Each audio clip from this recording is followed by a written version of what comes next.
activities have reopened in Kentucky, we are now seeing a growing number of young children contract COVID-19. And while this causes some concern as we look ahead to schools reopening soon, doctors have observed the virus does not affect children the same way as adults.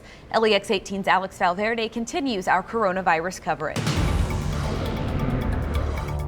In the last few days, dozens of young children in Kentucky tested positive for COVID-19, some as young as 2 months old.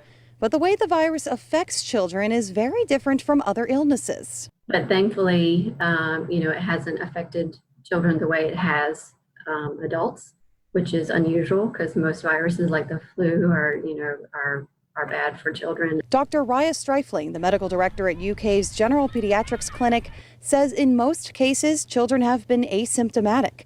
And some that do have symptoms, they're mild ones that don't require hospitalization.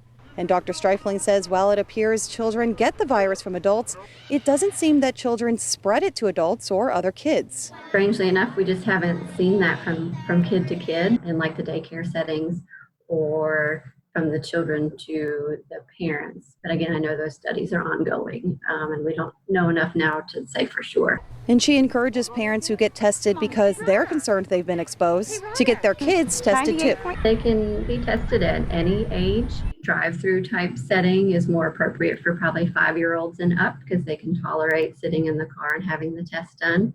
But in our clinic, it's for us, we do a throat swab, like a strep swab. So they tolerate it pretty well.